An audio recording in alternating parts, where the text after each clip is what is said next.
Aeromarket TV presenta Conversaciones de alto vuelo.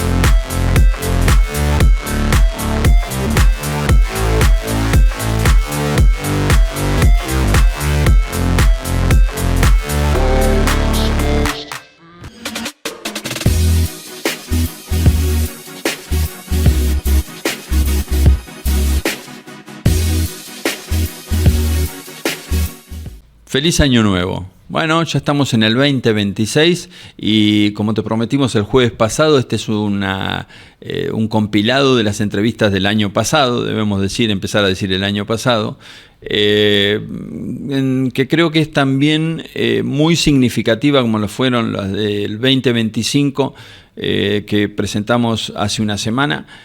Y debo pedir perdón porque han quedado afuera muchos pasajes de cada una de las entrevistas, pero también han quedado entrevistas sin agregar a estas. Lo hicimos en la confianza de que, bueno, si las buscas por YouTube, realmente vas a disfrutar cada una de ellas. Entrevistamos a Gustavo Marón.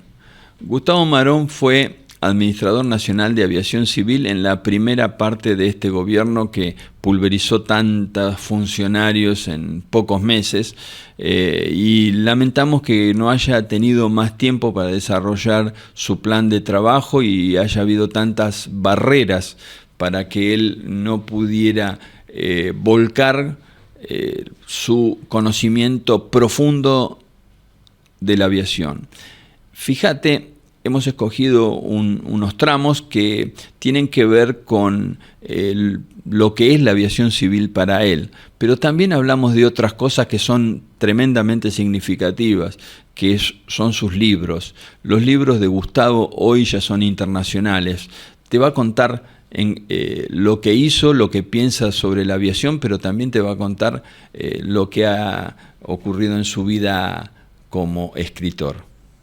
Gustavo, qué placer tenerte acá.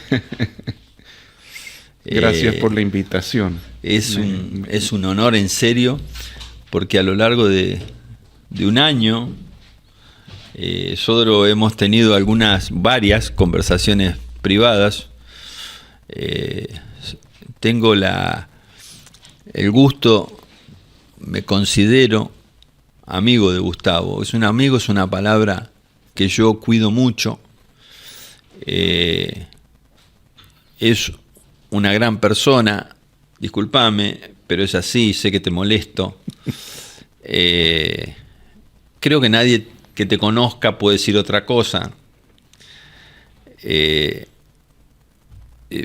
Y después están las vicisitudes, las circunstancias que nos moldean, ¿no? Todo el mundo está esperando que te pregunte algo sobre la función pública, ¿no? Dice, a ver cuándo le pregunta. No sé, la verdad que no lo sé. Lo primero que se me ocurre, Gustavo, después de tantas charlas que hemos tenido durante años y últimamente, ¿qué es la aviación civil para vos? ¿Cómo la ves? Estamos hablando de una aviación civil en la Argentina, ¿no? Sí.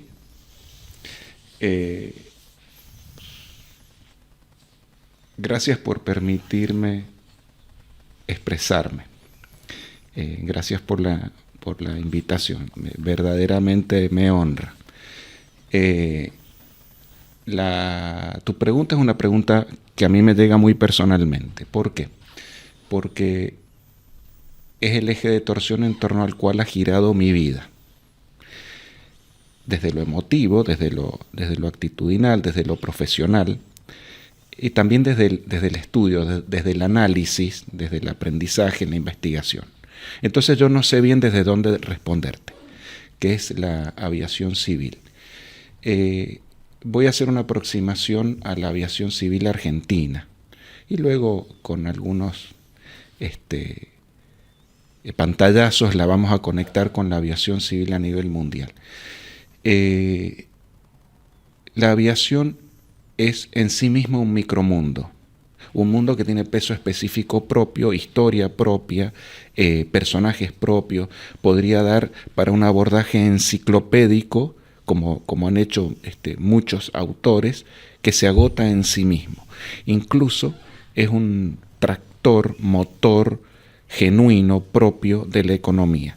No solo un perifenómeno de la economía, como se puede ver en algunas manifestaciones de la aviación civil, ¿no? Sino un motor tractor propio, tiene su peso propio. Y es muy compleja, la vamos a tanto la nacional como la internacional. Para comprender su complejidad y la complejidad del abordaje hay que tener presente una herramienta, por ejemplo un filtro, un tamiz. ¿Cuál es ese tamiz? Metodológicamente, los anexos técnicos del Convenio de Aviación Civil Internacional, que creó a la OACI, la Organización de Aviación Civil Internacional. ¿Por qué? Y bueno, porque te desmenuzaron a esa realidad compleja y en movimiento y en crecimiento a lo largo de los años en sus pilares estructurales. Hoy podríamos decir 19 y creciendo esos pilares estructurales, que las licencias, que la cartografía, que el reglamento de vuelo, que las unidades de medida, que la aeronavegabilidad, los aeródromos, la facilitación, la investigación de accidentes, la búsqueda, asistencia y salvamento, los servicios de información aeronáutica, el tema ambiental, la seguridad operacional, y me estoy olvidando de dos o tres, sencillamente para decirte, bueno, estos son los ejes de la complejidad en la que se divide. No solo la complejidad desde el abordaje metodológico, sino la complejidad, y acá viene el problema de la aviación civil a nivel mundial, el reduccionismo. ¿Por qué? Y bueno, porque quien se formó como controlador de tránsito aéreo, tomando las palabras de tu editorial, ¿no? el escenario de tu editorial, lógicamente, no por deformación profesional, sino por especificidad, tiende a pensar que es la parte más importante y que todo se subordina al tránsito aéreo, y que la aviación es el tránsito aéreo. El que está en diseño de aeródromos y en mantenimiento de aeródromos y en explotación de aeródromos te dice, sí, pero los aeródromos, los aeropuertos son más importantes. Misma consideración los ingenieros aeronáuticos, misma consideración, por supuesto, los pilotos. Entonces, esta realidad compleja que es la aviación civil, se le suma un aditamento, un condimento, una sal particular, y es que es la visión parcial por sobre la visión integral. Este es un tema muy, muy preocupante. ¿Por qué? Porque si no tenés una visión integral del fenómeno de la aviación civil, ni lo podés entender, ni lo podés administrar, ni lo podés intervenir, ni nada. Y no es un problema del Estado, del gobierno o de un funcionario. Este es un problema de la formación de base del profesional aeronáutico en cualquiera de sus manifestaciones. Entonces, ¿por qué la sociedad norteamericana es distinta de la sociedad argentina?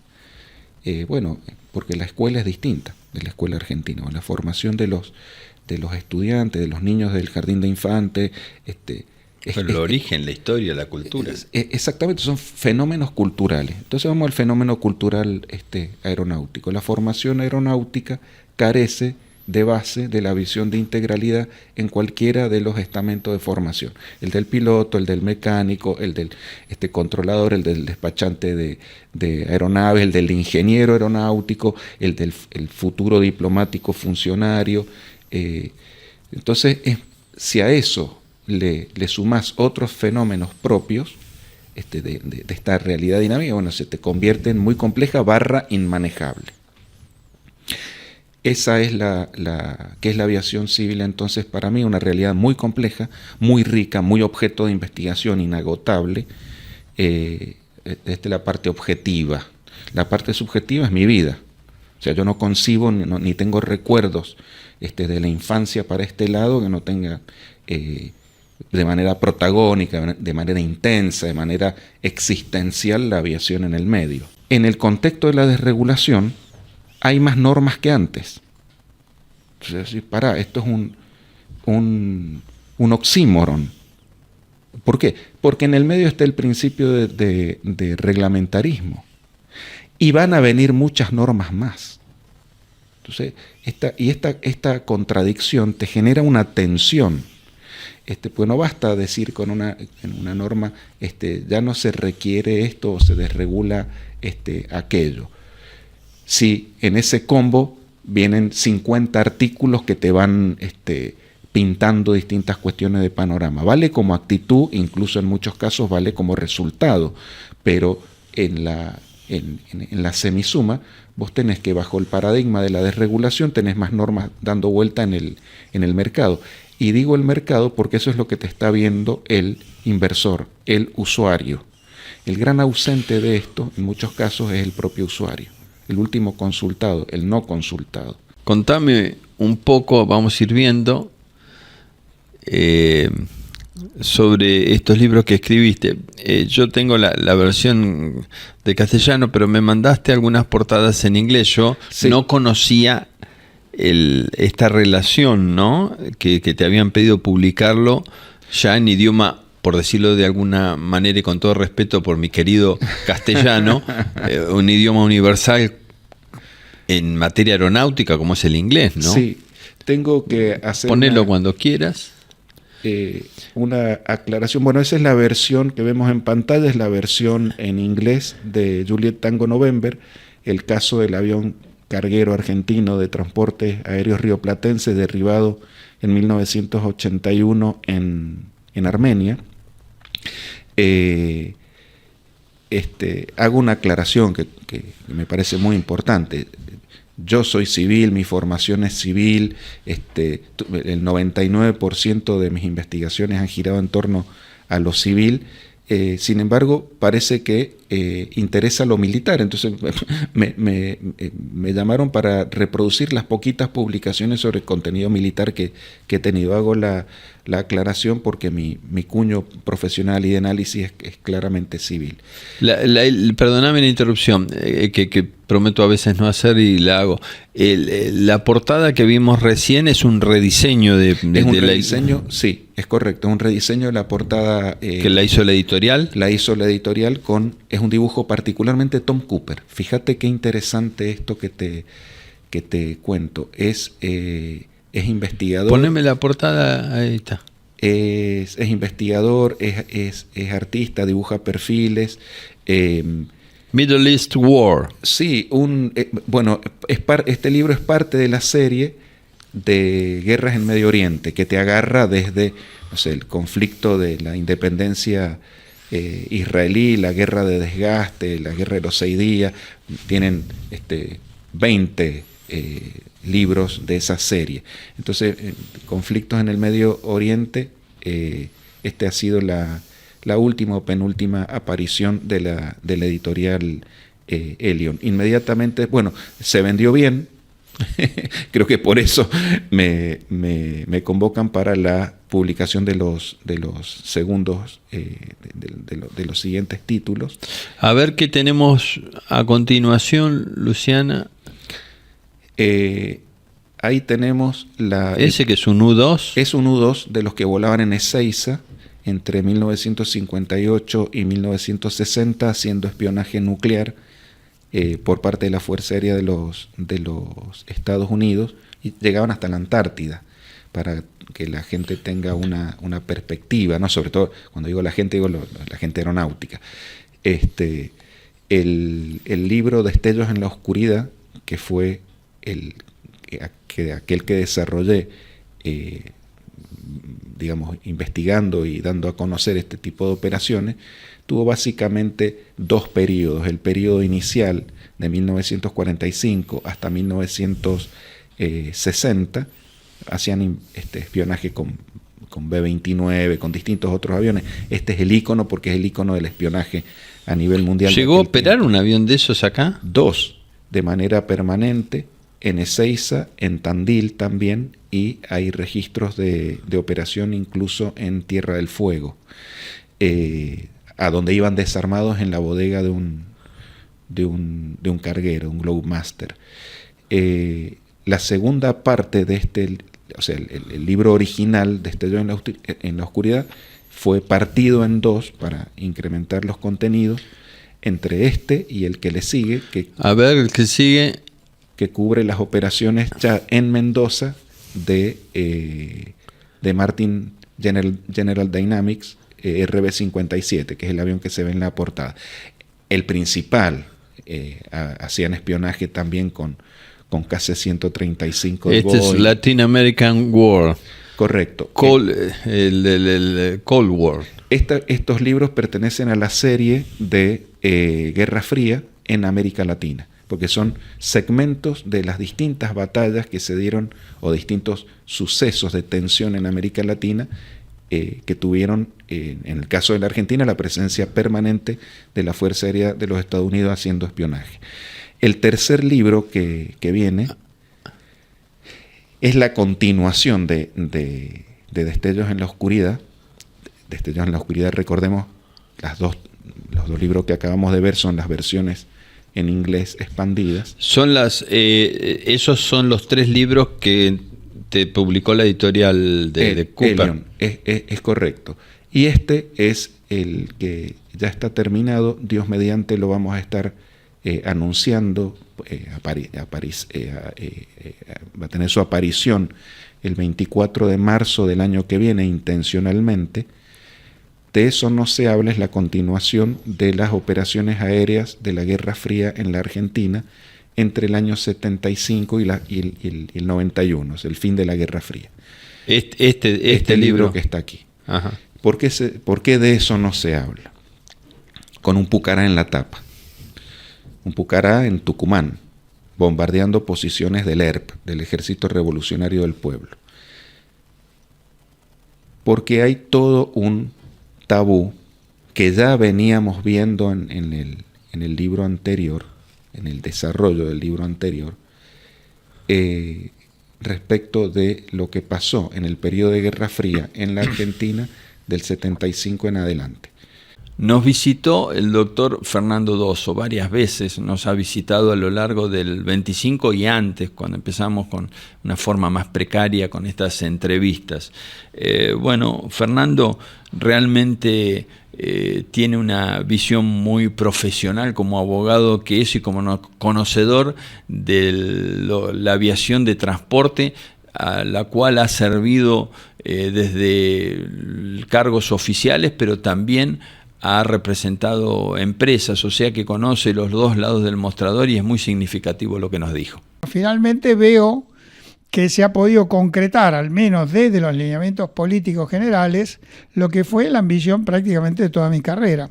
Así que desde ese punto de vista yo estoy en un momento de gran satisfacción, lo cual no implica que no esté preocupado por la coyuntura, por las circunstancias de las reglamentaciones que no son todo lo que debieran ser o no se cubren con las necesidades específicas que tiene el sector y demás, pero insisto en lo principal, es decir, acá estamos dando vuelta a una historia de 50 años que ya era vieja en 1971, cuando en un gobierno de facto se instala la idea de la monopolio estatal por parte de Aerolíneas Argentinas, la regulación de las tarifas, de los precios, de los horarios, de todo lo que se podía ser regulado hasta el tamaño del sandwichito, todo eso cayó. Y eso es lo que nos da un campo de acción de ahora en más que a mí me parece excelente. La revolución de los aviones yo en realidad la llamo la revolución en el aire, porque se hicieron un montón de acciones, se autorizaron empresas, se llamaron audiencias públicas. Tuvimos 10 años sin audiencias públicas. Es lo mismo que decir que durante 10 años no se podía comprar un auto, porque no se podía inscribir en el registro de la propiedad. Esa barbaridad pasó entre el 2004 y el 2015. Aparte, una época de una ebullición tecnológica en la aviación. No solo de una evolución tecnológica en la aviación, sino los mejores años de la economía argentina desaprovechados, y lo que no se desaprovechó se lo robaron, como estamos viendo ahora, tarde, pero lo estamos viendo, y procesados, como lo estamos viendo, y todo eso fue para la aviación pura pérdida. Cuando llega la administración del presidente Macri en el 2015, bueno, se llama audiencia pública, se presentan 80.000 proyectos, obviamente. Después de 10 años de nada, todo el mundo presentó algo y había de todo, cosas buenas, cosas regulares, cosas malas, chantadas, la historia general de la Argentina. Hay que empezar a separar el polvo de la paja. ¿Y por qué digo revolución en el aire? Porque no se modificó la legislación sustancial. Y esto es algo que recién lo estamos viendo a partir del famoso 70-20-23 y todas las modificaciones dictadas en sus consecuencias, a pesar de los amparos y a pesar de todas las trabas y vallas que quieren poner los jueces de los tribunales Recalde. Yo no les llamo justicia laboral, yo les llamo los tribunales de Recalde, padre, que Dios lo tenga en su santa gloria, que es el que ha creado toda esta maraña de la industria de los juicios y la industria que sabemos que no solo afecta a la aviación, sino afecta a cualquier tipo de relación, y por eso tenemos los problemas laborales que tenemos en la Argentina. Bueno, eso es otro tema. Entonces, ¿ahí qué pasó?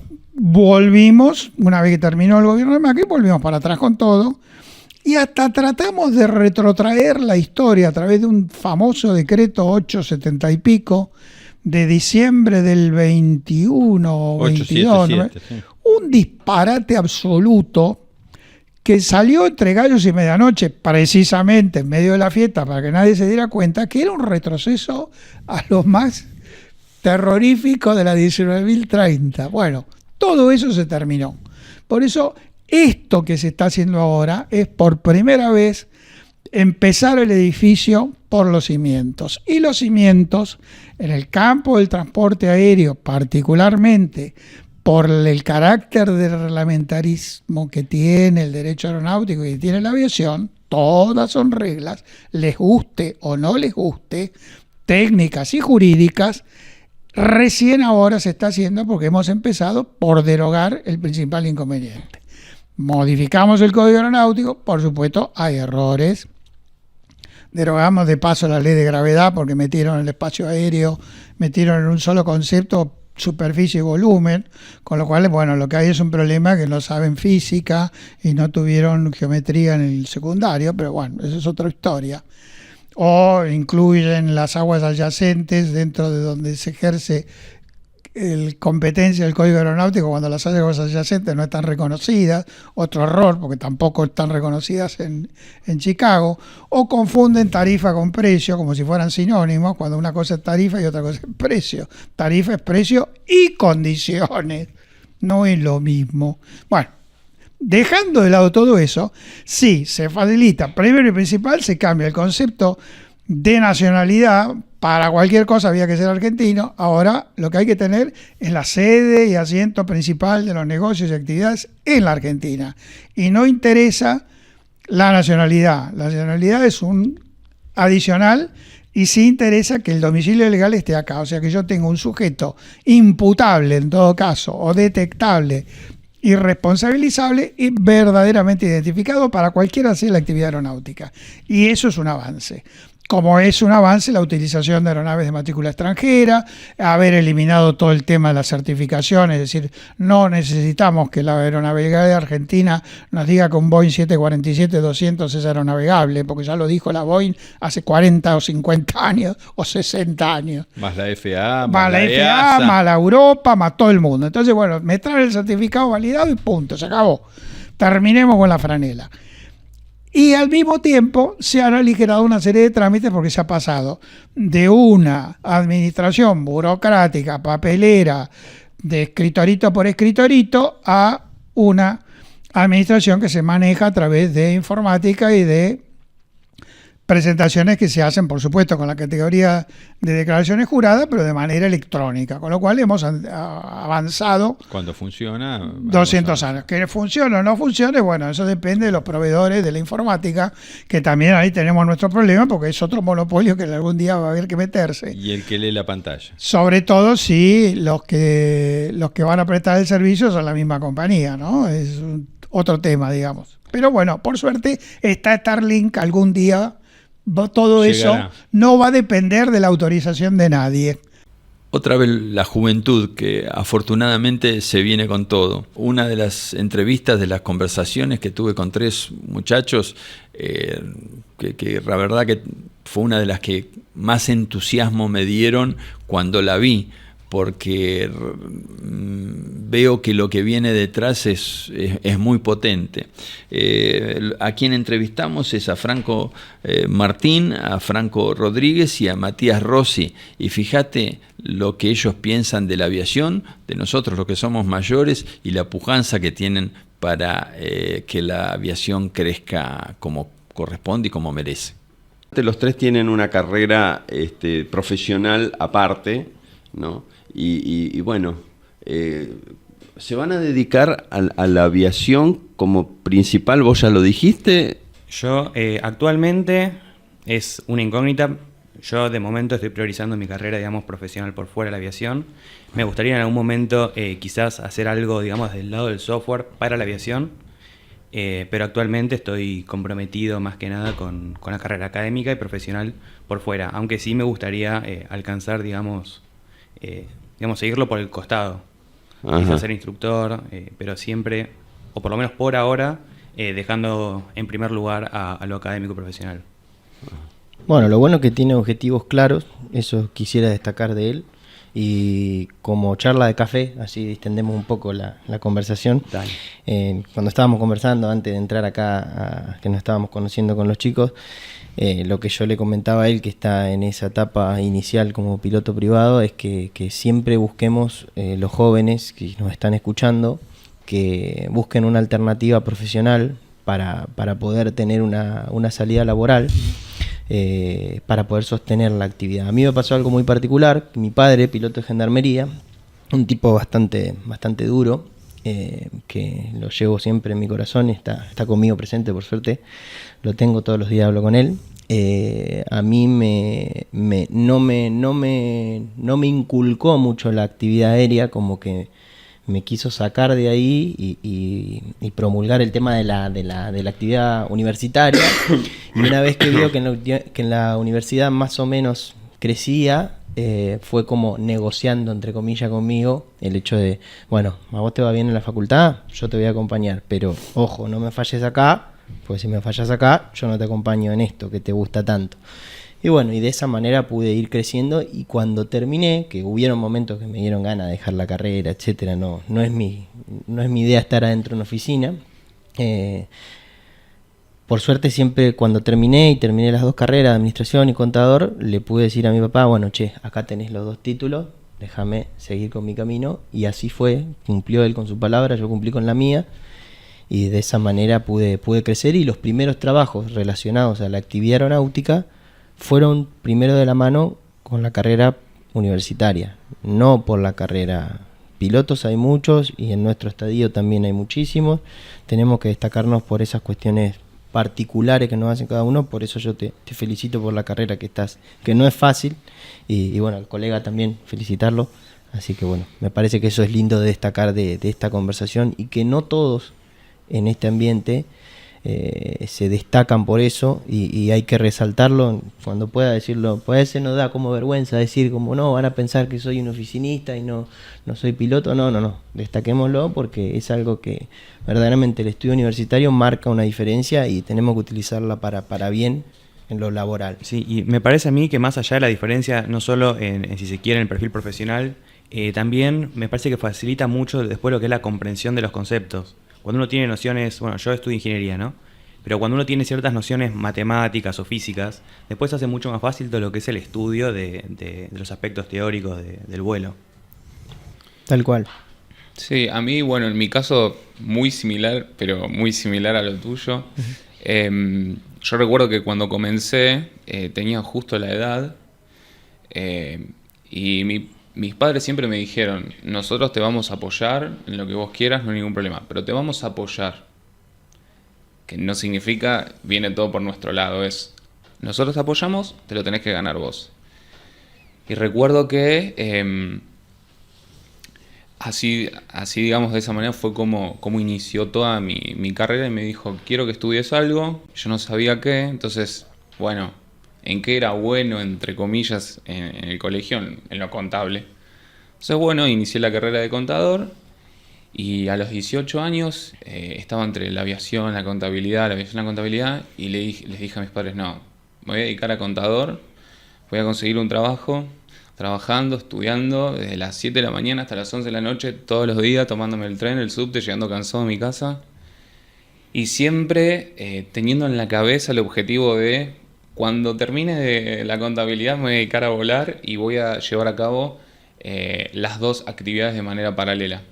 Bueno, hoy en día estoy solo con una, pero hasta hace muy poco estuve con las dos.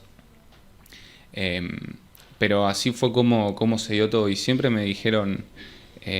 tratar de tener un plan B, más que máxime considerando que, por ejemplo, mi familia no es del rubro aeronáutico, entonces yo fui la primera persona en decir, bueno, quiero comenzar, y concuerdo plenamente en la idea de que para mí otra carrera te da otro tipo de enfoque.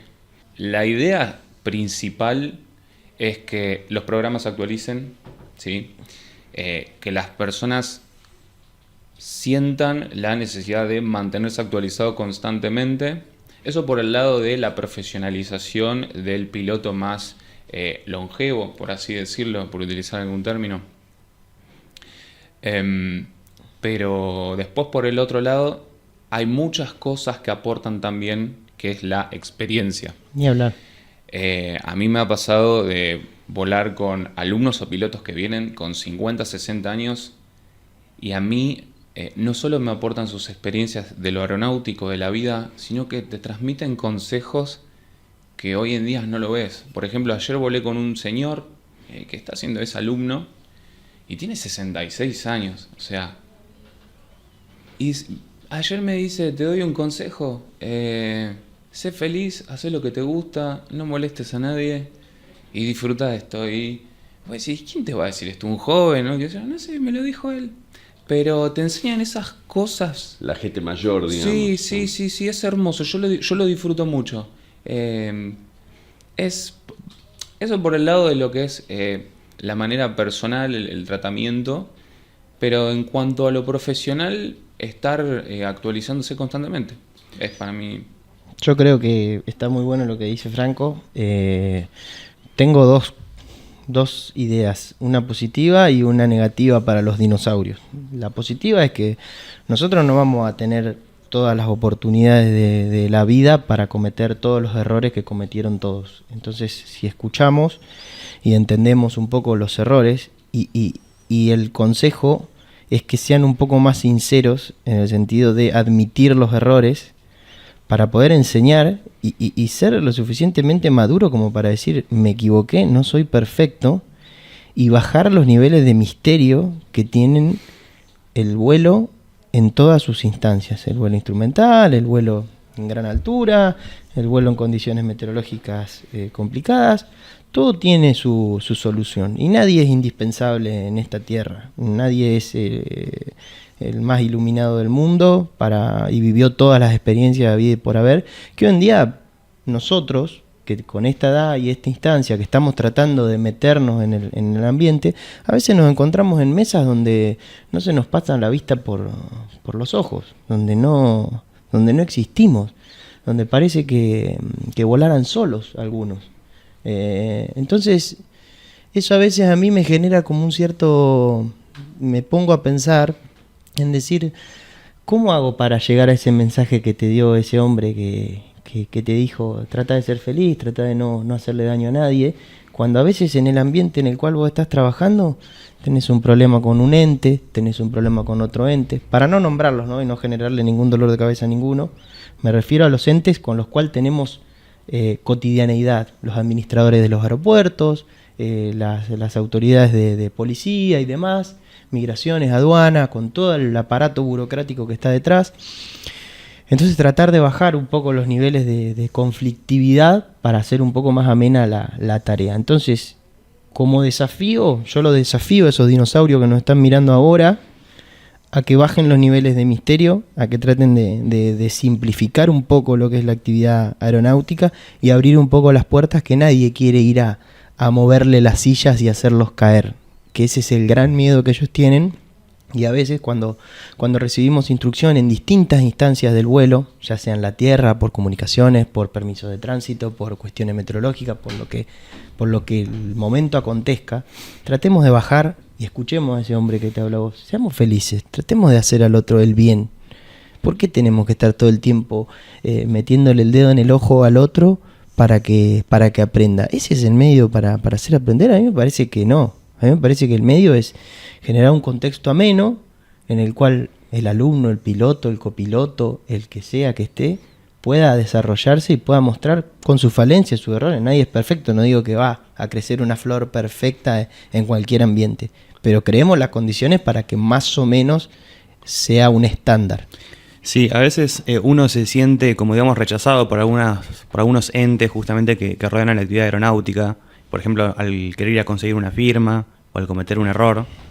Y son cosas que expulsan a los pilotos de por ahí algún aeródromo o de operar bajo ciertas condiciones. Yo creo que ahí cumple un rol muy importante durante la instrucción, como el instructor que de alguna forma se considera, es como nuestro padrino aeronáutico, cuando uno tiene un solo instructor individual, que ahí ese instructor haga foco en lo que son las RAC, cuáles son las más importantes, por lo menos de qué trata cada una, para saber dónde se puede buscar qué recurso. Lo mismo con el AIP, saber qué es el AIP, porque he conocido pilotos privados que no sabían directamente lo que era el AIP. Y son todas cosas que después se van a mostrar claves, por ejemplo, no sé, yendo al lado de la reglamentación. Hay muchas definiciones que son ambiguas, hay muchas definiciones que son vagas, que con 1, 2, 3 palabras más en una línea ya quedaría más clara, pero quedan libres de interpretación, y esas son, a mi criterio, falencias que tienen hoy en día la redacción de las normas. Bueno, una figurita medio difícil de traer porque mucho no quiere salir en los medios. Bueno, fue la entrevista de Rogelio Cirigliano, que jamás tiene pelos en la lengua para decir lo que piensa, y no tuvo desperdicio, fue muy vista, fue muy recogida inclusive por algunos medios. La particularidad de Rogelio es que ha estado en todas las actividades prácticamente de la aviación civil, las conoce al detalle y además es un ejecutor, un emprendedor, fíjate. Y la veo mal, la aviación. La comparo en la aviación que viví yo cuando me inicié. Todo era mucho más simple, era, no sé, no, la palabra no es... Amigable. Sí, amigable. La pasión por volar se podía hacer. Hoy no puedes hacer nada. Yo no puedo entrar al aeropuerto. A San Fernando hace años que no voy porque te tiene que invitar a alguien de adentro, mandarle un mail a la PCA, te tenés que ir a identificar como si fuese un delincuente. Yo puedo ir con mi licencia de piloto, con mi DNI, y no me dejan entrar. O sea, si yo quisiera ir a buscar trabajo a San Fernando no puedo entrar, porque si quiero ir a visitar los hangares, a dejar un currículum en la empresa, si no me conocen, ¿cómo hago para que manden un mail para que me dejen entrar?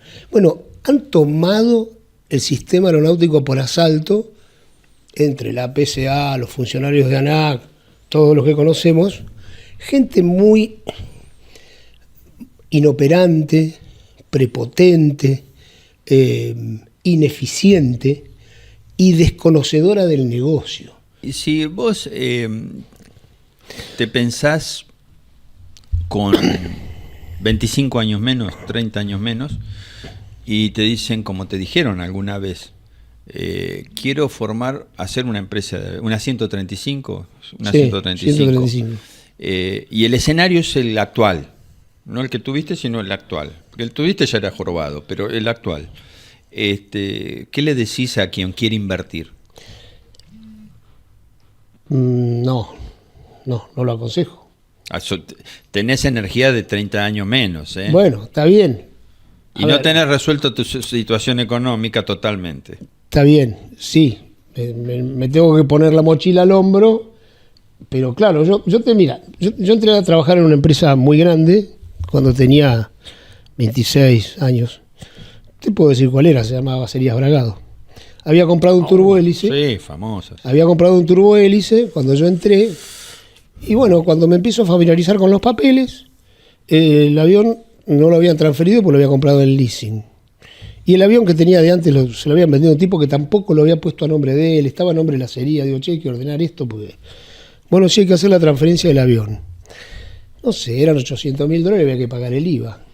Y le digo, pero entendeme una cosa, ¿vos no querés el avión para darle servicio a todo el grupo de empresas que hay acá? Sí. Bueno, ¿por qué no hacemos una compañía de taxi aéreo? Modificamos el estatuto de transporte de los camiones y hacer la compañía de taxi aéreo, no pagamos el IVA por la compra del avión y le volamos a todas las empresas del grupo y le facturamos. Lo cual no era hacer trampa, era No, utilizar la ley te permite. Claro. Bueno, creo que la hice en 20 días, un mes en esa época. Hoy día te lleva más de un año, con suerte. La hice, funcionó. Y no había computadoras en aquella Funcionó, nunca tuvimos un accidente. Hasta que me fui a Aerolíneas, yo no tuve problema. Hoy día han inventado tantas cosas. Los cráneos de la OASI todos los años te sacan cosas nuevas para justificar el sillón en el escritorio y los $15.000 que ganan. Yo he sufrido tantas cosas más como empresario que como piloto.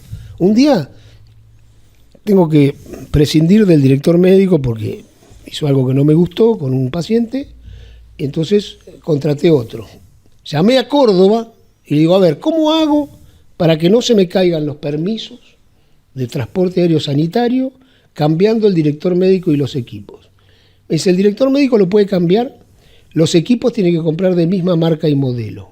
Así no hay que salir a hacer el vuelo de prueba para demostrar que no tiene interferencia.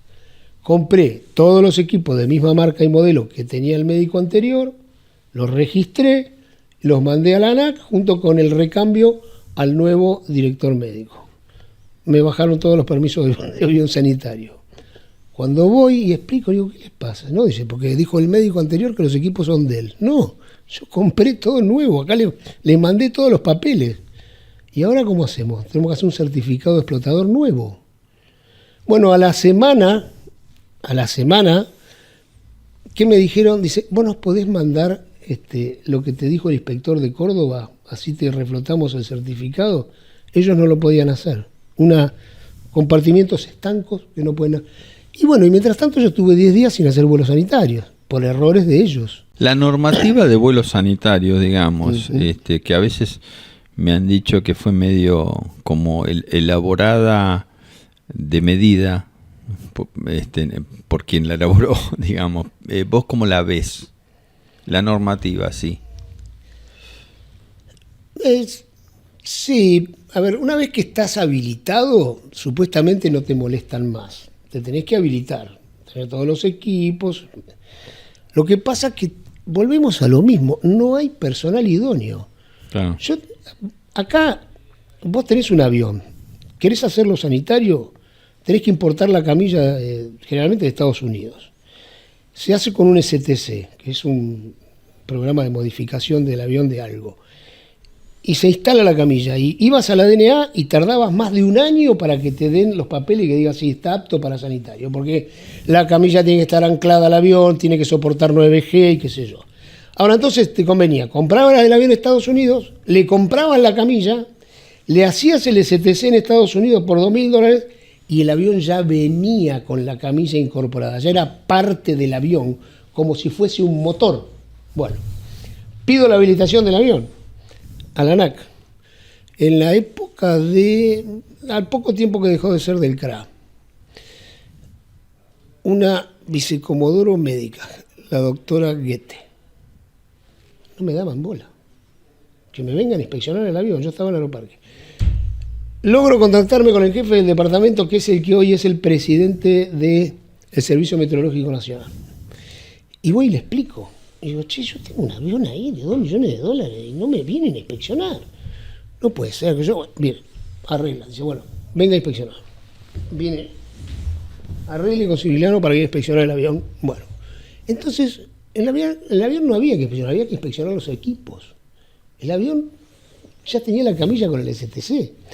Entonces me llama la doctora Goethe la noche anterior, a las 9 de la noche, me dice, ¿sabe qué? No voy a poder ir mañana. Le digo, ¿por qué? Porque no tengo credencial de la PCA. No, le digo, no.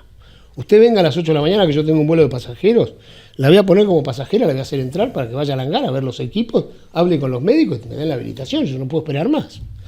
Bueno, hizo eso. Cuando llegamos, la quiero llevar al hangar, me dice, no, yo tengo que ir a ver el avión. ¿Para qué? Le digo. Si tengo que ver la camilla. No, le digo, la camilla no la tiene que ver usted. Ya está certificada. Ya está certificada la camilla, está con los asientos el avión ahora. Es como un motor la camilla, no tiene que verla. Pero usted es la jefa del departamento, usted no sabe eso. Bueno, no lo sabe.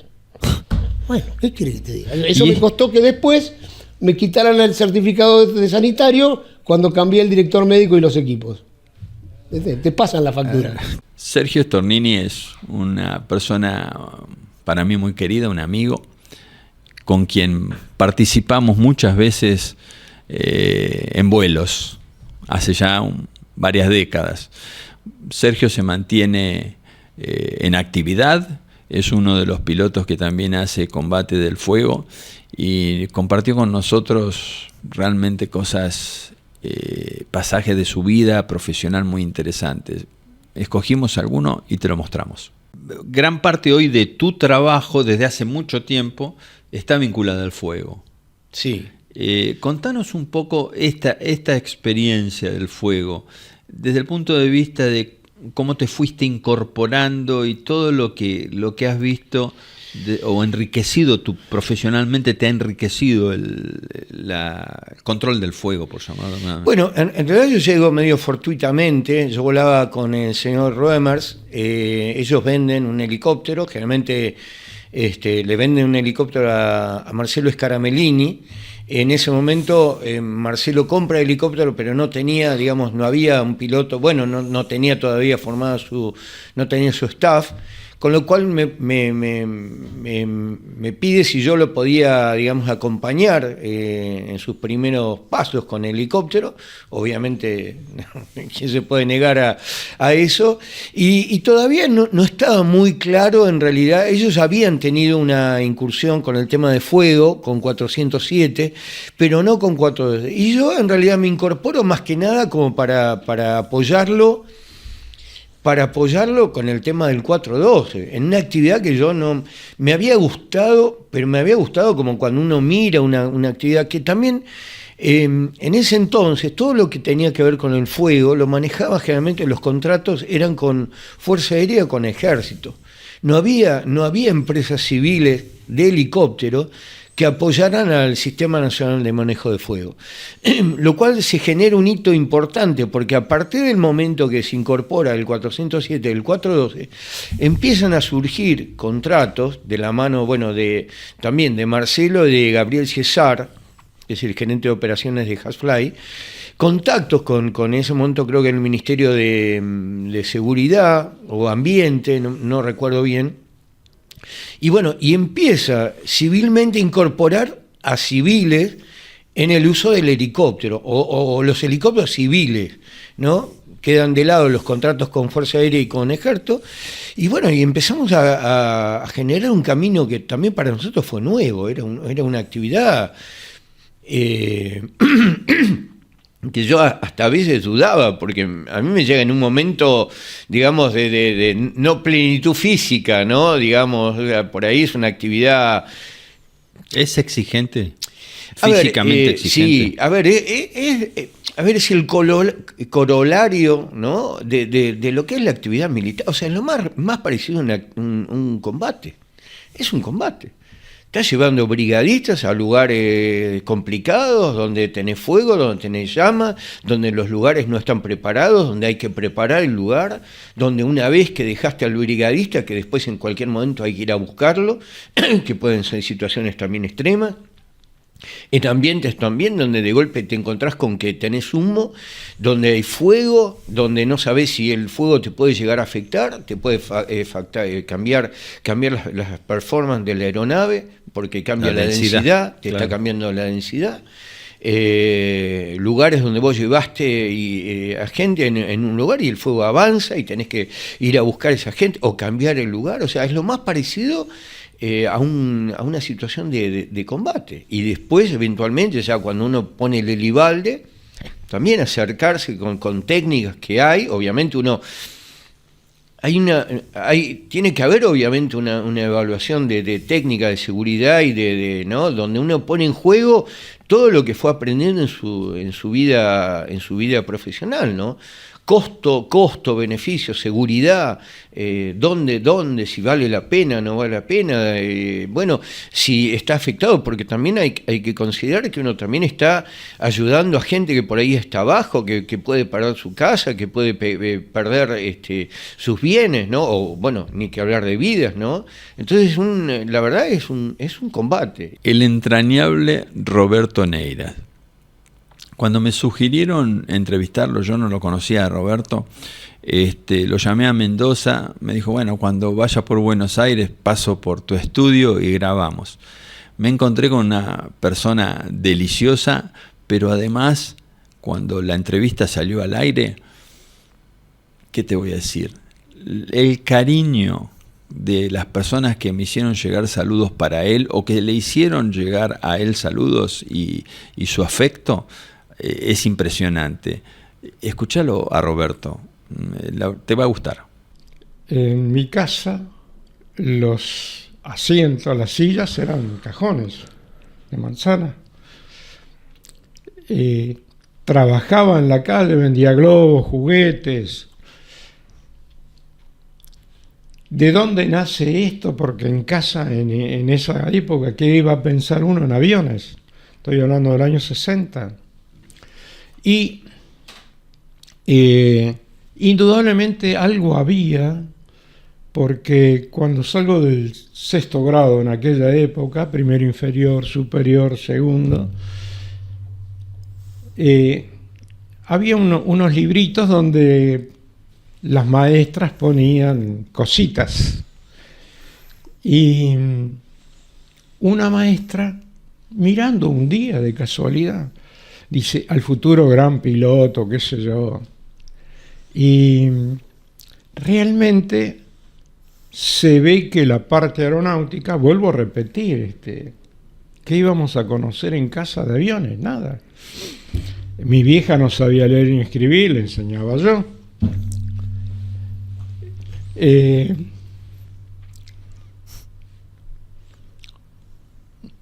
Pasa el tiempo y yo estaba vendiendo globos en el Puente 12, Camino de Cintura. Y bueno, estaban ahí tirándose paracaidistas, Toto Herling, Normita Sansone, bueno, toda la muchachada que después fuimos muy amigos. Y iba con el manojo de globo y son 1000 metros hasta el río Matanza. Me fui vendiendo ahí en el Camino de Cintura. Entro al Aeroclub, al Centro Universitario de Aviación. Había un fichero, estaba un gran amigo también, Camaño, y le digo, ¿qué hay que hacer para ser piloto? Dice, mirá, tenés que llenar esta ficha, qué sé yo, tenés que ir a hacer gabinete a la calle Aguilar en la zona de Colegiales, porque no estaba todavía gabinete. Y son 40 horas, bueno, todo el verso de siempre, ¿no? Y le digo, bueno, ¿y cómo hago para ser socio? Me compraban globos ahí, aprovechaba a vender. Y bueno, voy llenando la ficha y le digo, mira, tengo que ser presentado por 2 socios. Y Camaño che, Juan, pone una firma, che, Pedro, pone otra, ya está. Dice, venite dentro de una semana porque la comisión se reúne todos los días jueves. Bueno, ahí si te aceptan o no. A la semana voy y efectivamente estaba aceptado. Me dan el papelito, me voy allá a la calle Aguilares a hacer mi examinación y arranco a volar. Me recibo allá en el 65. Y claro, juntaba monedita por monedita. No me daba para más. Y ahí hubo un jefe de aeródromo muy importante que a toda la purretada, como vos decís, a esa generación, nos fue vehiculizando, porque yo de aviación era para volar, nada más, otra cosa no. Y bueno, tienen que estudiar y hay que ir a la Escuela Nacional de Aviación Civil, la Escuela de Santa Fe. Y bueno, ahí arrancamos, me recibí allá en el 65, 60 años precisamente ahora. Y tuve mucha gente que me alentó, me guió.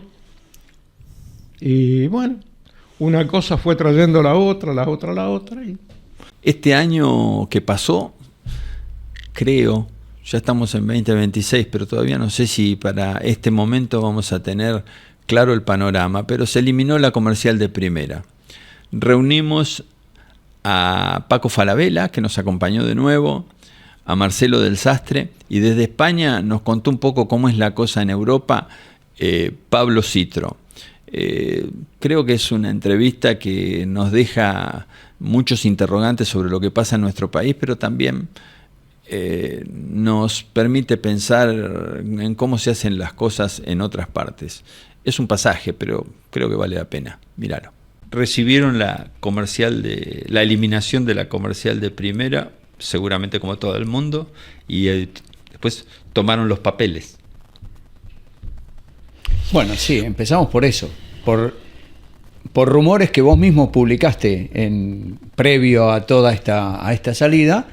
Dijimos, bueno, ¿cómo será esto? Porque en general todas las normas estamos acostumbrados de alguna manera que se ponen primero a consideración del público y recién después salen, ¿no?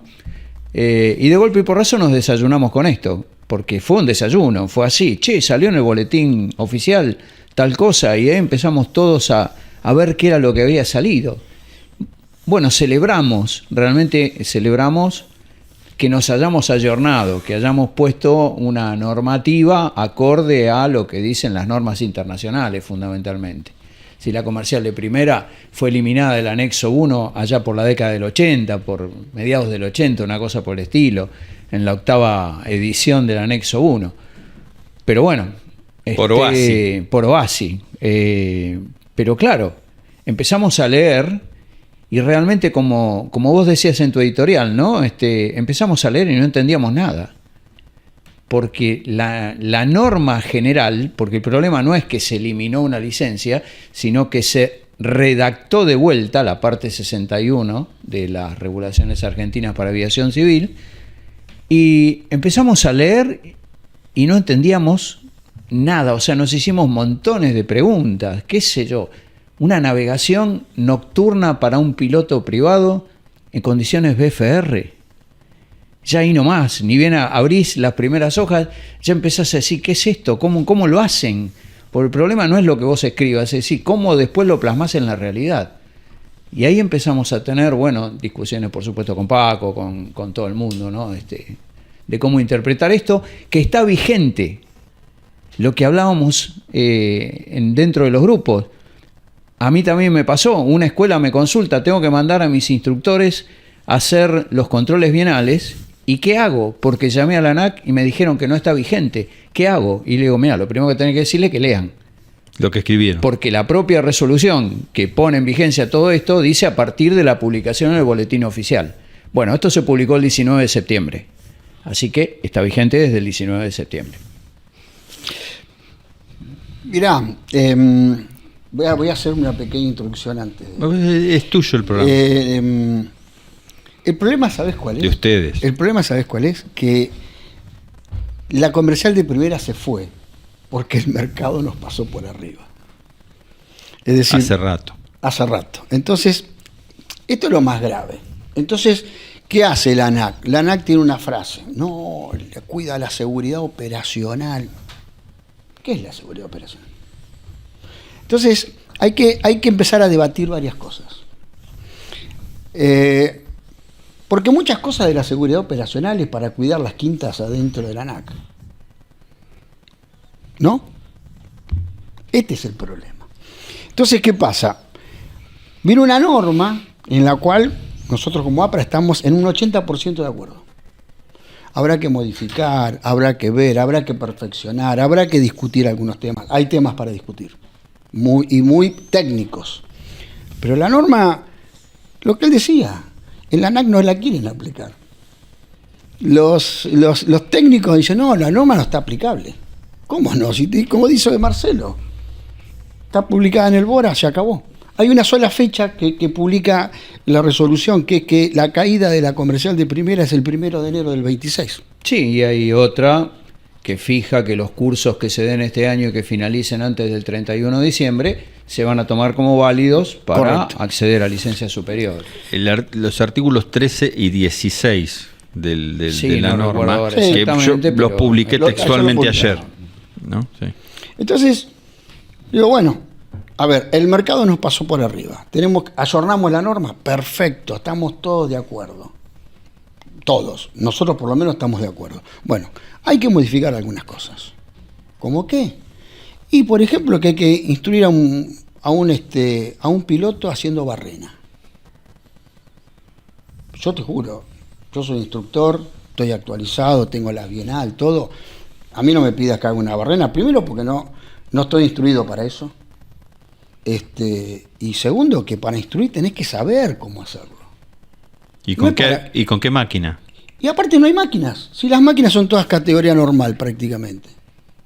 Entonces hacemos una norma que después no tiene aplicabilidad. Entonces yo me tomé el trabajo de ver en la inteligencia artificial para qué es una norma. Entonces una norma tiene que ser clara, que no lo es. Tiene que ser concisa, no tiene que dejar resguardo de nada, tiene que ser aplicable. Mejor ejemplo que el de la barrena, imposible. Tiene que ser universal. Aplicable a quienes les afecta. Por supuesto. ¿No? Y debe tener una finalidad. Entonces la pregunta, ¿cuál es la finalidad? Esta es la pregunta. Bueno, una de las finalidades creo que lo logró. Rompió un sistema, rompió un esquema. Entonces hay algunos que no la quieren aplicar, no les conviene aplicarla. Y después hay otras cosas para discutir. Por ejemplo, está de nuevo la de copiloto. Yo no conozco pilotos medio embarazados o mujeres medias embarazadas. O sos piloto o no sos piloto. Entonces, una cosa que todavía no se puede entender, no se puede comprender. A ver, yo lo comprendo cuál es el tema. El tema es que quieren que los aviones que se pueden volar con un piloto habilitado y otro que no lo esté, hay aviones grandes, mid-size que pueden hacerlo, y siempre doy el mismo ejemplo, no lo quieren. ¿Por qué? Porque así pueden tomar 2 cursos. Cuando van a Estados Unidos tienen 2 justificativos. Porque es parte de un kiosco. Del sistema de inspección. Del sistema de inspección. ¿Cómo pasa esto en alguno de estos temas que hemos tocado en España? ¿Cuál es tu experiencia y cómo están armadas las cosas? Bastante distinto, la verdad. Primero, por ejemplo, para lo que era el piloto privado, comentaron ahí, acá tienen que hacer una navegación con el instructor y solos. Después también, es que es muy distinto porque acá está lo que es el curso integrado, que es de 0 horas hasta que vos tenés todas las habilitaciones, por ejemplo, para aplicar una línea aérea. Pasa que hay cursos que acá existen que allá no existen, como por ejemplo el UPRT, el MCC, te dan el PBN también, es muy, muy distinto. Y después también si no tenés el modular, que es como Argentina, que vas haciendo todo como vas haciendo ya, digamos, cursito por cursito y ya está. O decir, tenés distintas opciones. Creo que la semana pasada yo te pregunté, ¿exigen la barrena en España? Sí, y vos me comentaste, mirá, hay un curso de maniobras. Contámelo vos. Sí, hay un curso de maniobras que se llama el UPRT, que es recuperación de posiciones anormales, que a mí me habían dicho que antiguamente se daba en el MCC. Esto salió en el 2019. Y se daba en simuladores, después lo pasaron a avión. Y es eso, es hacer recuperación de posiciones anormales, barrenas, ahora no me acuerdo qué entra, qué no entra, pero es un curso específico para eso, son 3 horitas, 3-5 horitas, nomás de eso. ¿Tenés un curso corto, más concentrado, y para entrar a volar profesionalmente en una línea aérea, cuántas horas necesitas y cuánto tiempo más o menos te lleva el curso?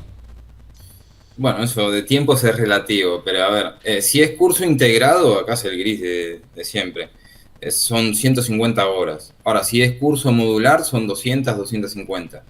Con eso ya, y obviamente todos los cursitos previos, ¿no? El MCC, UPRT, PBN, el ATPL teórico, que antes eran 14 materias, ahora son 13.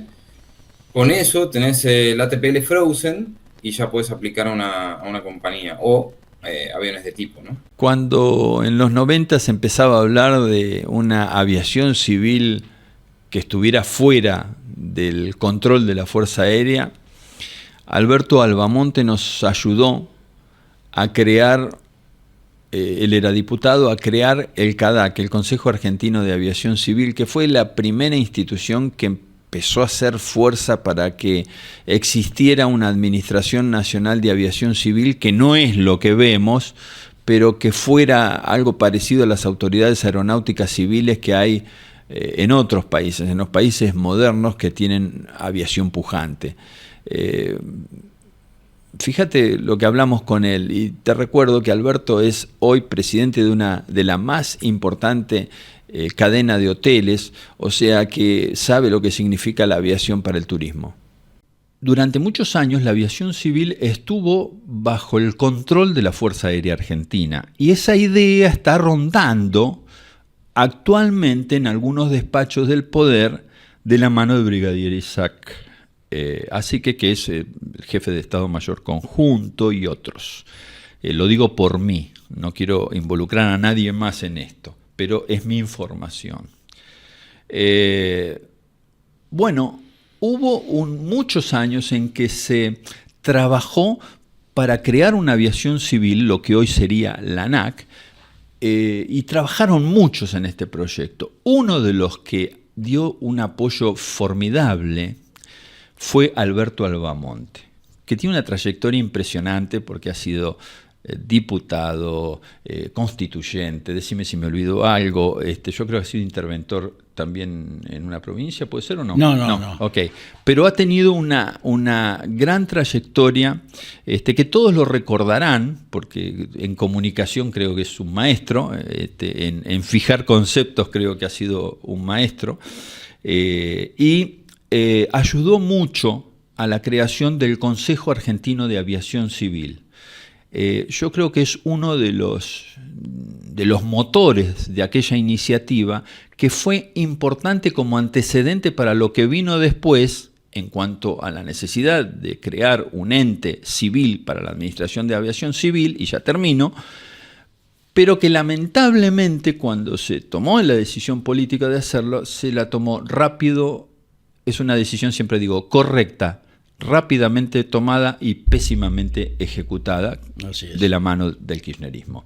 Alberto, gracias por venir. No, al contrario, gracias por la invitación, y no te olvides que el gran factotum, digamos, del Consejo Argentino de Aviación Civil fue nada menos que Horacio Franco, bueno, ¿no? Que fue el impulsor, una persona admirable, no lo digo porque sea tu padre, pero realmente una persona que dejó huella dentro de lo que es la aviación, con una convicción firme siempre, nunca lo pudieron doblegar, y realmente hizo mucho por la aviación en la Argentina, pero como bien decís, a veces el camino del infierno está plagado de buenas intenciones, ¿no? Y lo hemos visto en Argentina en infinidad de oportunidades, porque Argentina, que es un país tan extraordinario, es el 8º país del mundo en superficie, es un gigante, tiene prácticamente todos los climas, tiene todas las posibilidades productivas, pero es una máquina de perder oportunidades.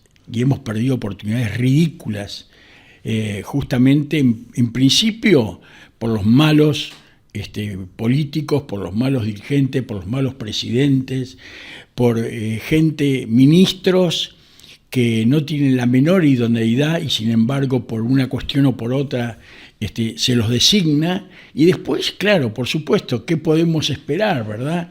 Entonces, realmente eso ha ocurrido y con la aviación ha ocurrido y sigue ocurriendo. Horacio hizo un diagnóstico muy preciso sobre el auge y la decadencia de la aviación en la Argentina.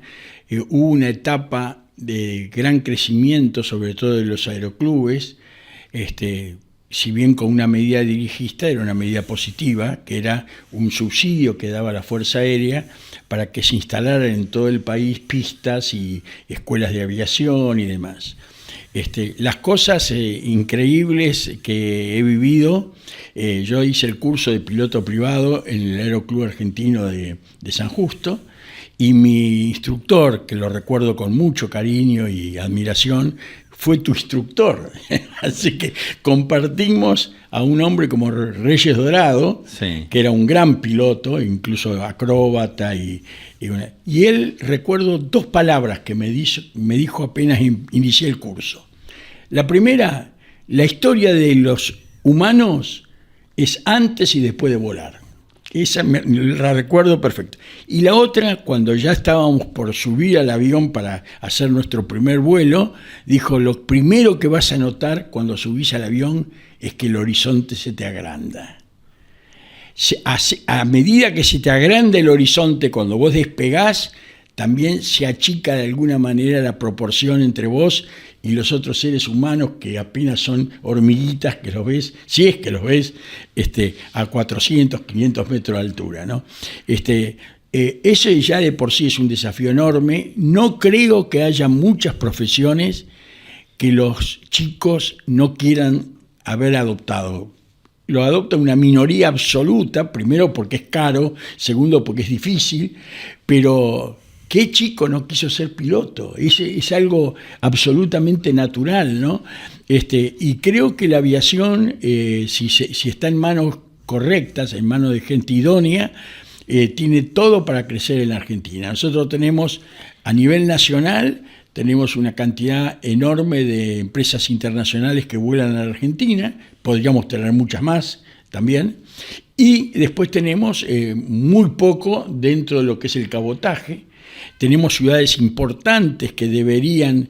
Bueno, ahora estoy inaugurando un hotel en General Pico, en La Pampa, que en su momento era un aeropuerto bastante transitado. Ahora parece que van a volver a los vuelos comerciales. Hay lugares donde si no tenés aeropuerto no llegás, ¿no? Por ejemplo, a mí siempre me impulsaron, por ejemplo, a hacer un hotel en el Calafate. Y el Calafate es aerodependiente 100%, nadie va en auto hasta el Calafate. Entonces, si de golpe la compañía monopólica no va, se acabó el Calafate, se acabaron los hoteles, se acabó la gastronomía, todo lo maravilloso que tiene ese lugar de la Argentina, justamente porque no hay vuelos. Bueno, yo creo que ese es un tema, una asignatura ahora están pendiente. yendo, creo que está yendo JetSmart, están yendo otras compañías a partir de esta apertura. Pero bueno, si seguíamos en el gobierno anterior, General Pico creo que también empezó ahora con... No, se han dado cosas... En General Pico creo que sí, pero por lo menos Hamming, que es esta iniciativa de unos chicos que es un poco irregular como está volando, pero está prestando algún servicio en La Pampa. Son señales, no sé. pero sí. Nosotros queremos... vos imaginate que vos decís, bueno, yo tengo un hotel de 100 habitaciones, que es un hotel mediano. Son 3.000 noches por mes. 3.000 noches por mes. No lo arreglás con un avioncito de 12 plazas. A mi padre lo impulsaba mucho y recuerdo que dijo: yo lo voy a ir a ver, voy a interesar al Congreso en este tema. Exactamente. Y la puerta del Congreso por la que entró fue la tuya. Y después el otro tema que yo apoyé, que tal vez sea un poco más controvertido, pero sigo convencido de que hubiera sido buenísimo, es la construcción de la aeroisla. Digamos, de un aeropuerto que fuera aeropuerto internacional y de transferencia, porque es ridículo que los cordobeses, en vez de venir a Buenos Aires para tomar un vuelo a Miami, se van a Santiago de Chile porque no tienen que hacer ese traslado ridículo, y además tenían todo a favor, ¿no? Hacerlo sobre el río, primero se autofinanciaba solo con la tierra de Aeroparque, que es una tierra valiosísima. En segundo lugar, se cambiaba el eje de la contaminación sonora que hoy perjudica a la zona sur del Gran Buenos Aires y a la zona norte, ¿no? Yo me levanto a las 5 de la mañana, escucho que pasa el 737 por arriba de mi cabeza. Y también el hecho de poder tener un solo aeropuerto grande, con toda la tecnología y con toda la seguridad. Porque uno de los aeropuertos, el de Narita, está considerado uno de los más seguros del mundo porque tiene un espejo de agua que ante una dificultad no va a caer sobre la ciudad. Entonces tenía todo a favor. Entrevistamos a Jimmy Smith, es el presidente de Aerobaires. Hablamos de cómo se originó esta empresa. ¿Por qué Aerobaires? Bueno, porque es una de las empresas más viejas y reconocidas de la aviación civil.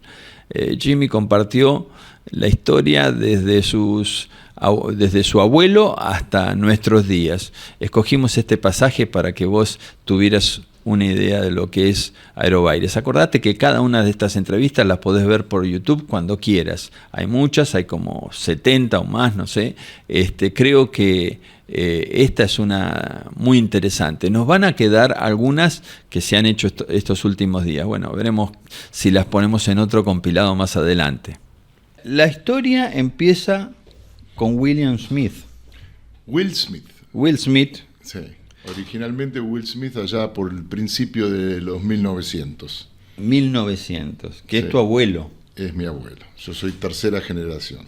Un norteamericano, un estadounidense. Americano, nacido en Nueva York, que empezó su carrera comercial haciendo viajes de ventas de productos hacia Sudamérica. Te imaginas que un viaje a Sudamérica allá por el 1900 era un viaje de un año. Y originalmente él se dedicó a la venta de medias y calzoncillos. Mira. Así nace Will Smith originalmente. Él hacía la venta de estos productos para, entiendo yo, la mayoría de Sudamérica. Tenemos que comprender que la Argentina en esa época era la Argentina que va a venir. Según dice nuestro presidente. Amén. Así dice nuestro presidente. Es la Argentina, obviamente, que estaba pasando por una muy buena etapa y se quedó encantado con la Argentina y finalmente en uno de esos viajes decidió radicarse en la Argentina y mandó a llamar a su familia, que cada vez que viajaba quedaban en Estados Unidos un año sin ver al padre, básicamente. Así que se radican acá, yo tengo entendido más o menos por el 1915, porque mi padre tenía 3 años y mi padre era del 12, y él vendía estos productos principalmente a las 2 cadenas más grandes que había en Buenos Aires en ese momento, que eran Harrods y Gatti Chávez. Así nace, digamos, el distribuidor para la Argentina de este tipo de productos. Y él empieza con el tema, ya te digo, con estos productos textiles. Cuando comienza la guerra, deja de recibir productos, tiene la demanda de sus clientes, pero no recibe los productos porque obviamente los calzoncillos y las medias tenían que ir a los soldados. Y finalmente, terminada la guerra, aparecen todas las órdenes que él había planteado durante los últimos años, todos juntos. Y con eso él se hace involuntariamente, de su primer stock de mercadería. Así empieza lo que es Will Smith originalmente. A medida que se va industrializando la Argentina y empieza a aparecer el rubro automotriz, yo me imagino un poquito cómo debe haberse desarrollado la cosa. Obviamente algo me han contado, pero no tengo fidedignamente los datos. Los productores de repuestos de vehículos de autos, principalmente los más conocidos eran Filtro Fram, amortiguadores Fritz Gabriel y carburadores Holley, deciden que quieren implementar sus productos en esta parte del mundo.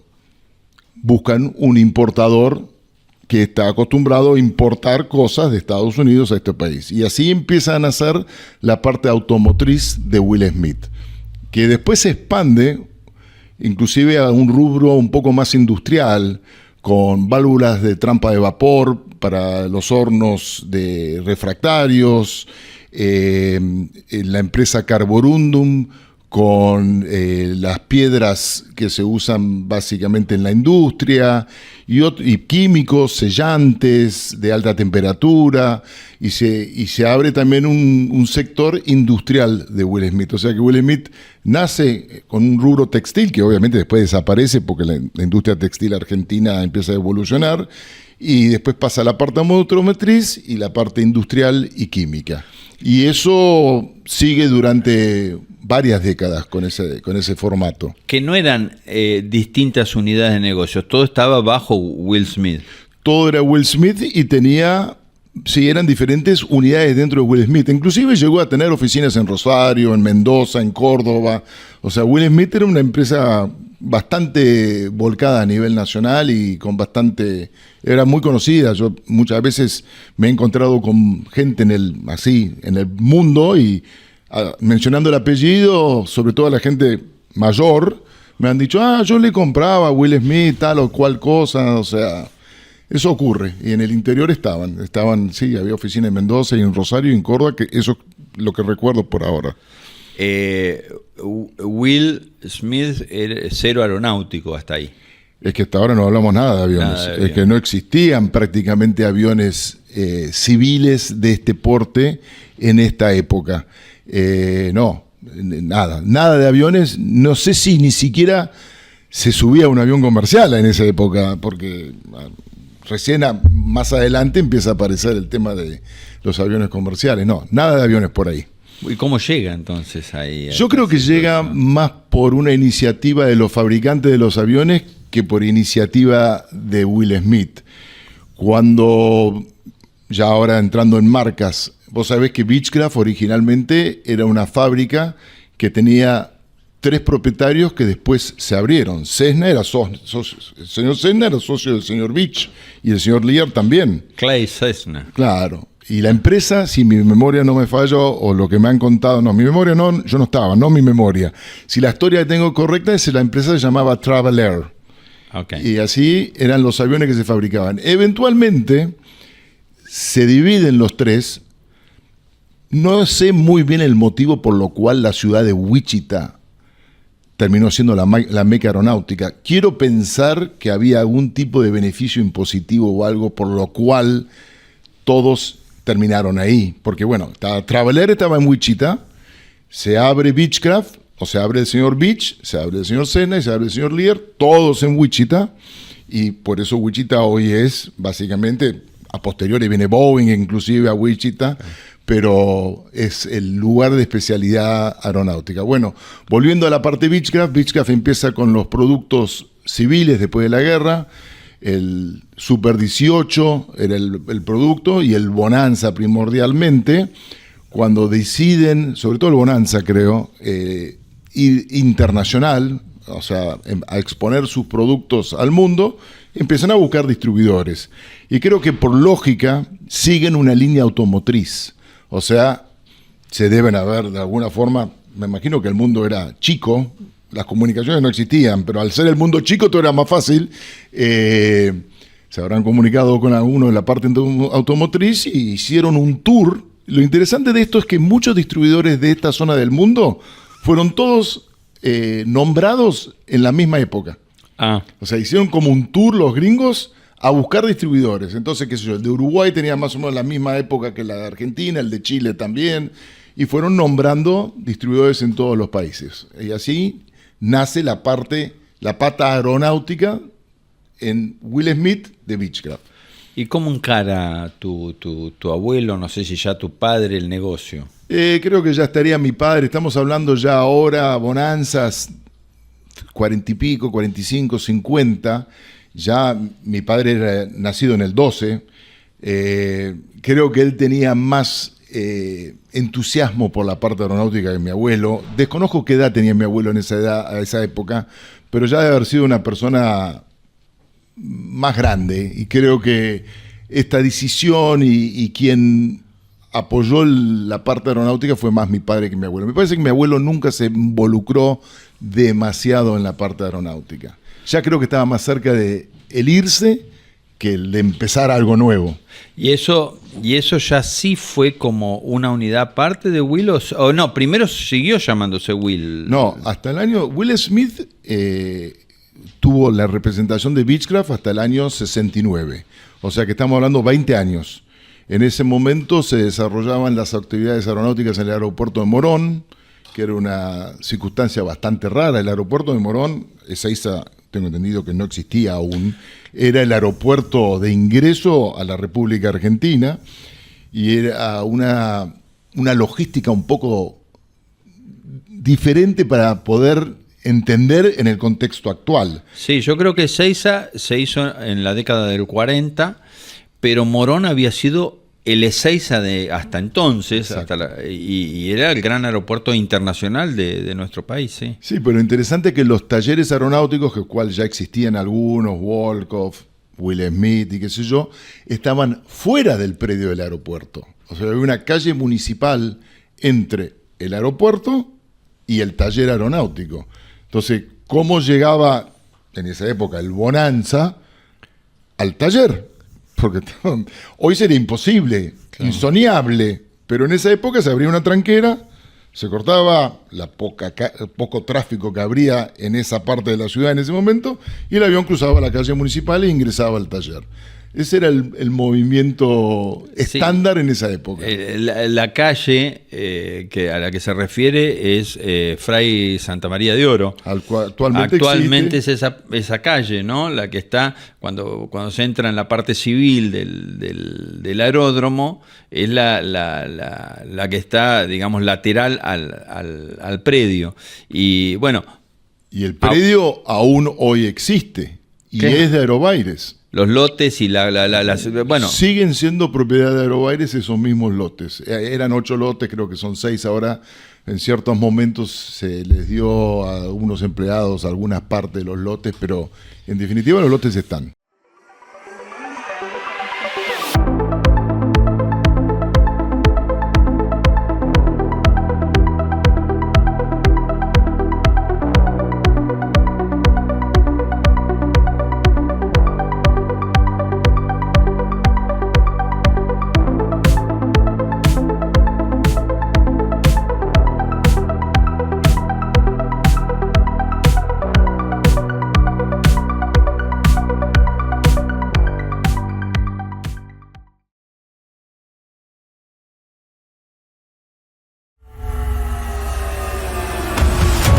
Ahora cualquiera puede aterrizar un Cirrus con solo pulsar un botón.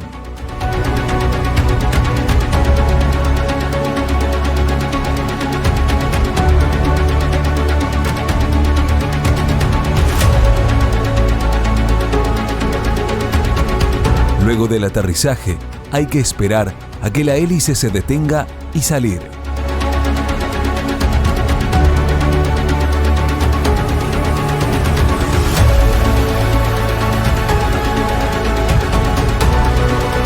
En un Cirrus, la seguridad siempre está al alcance de la mano.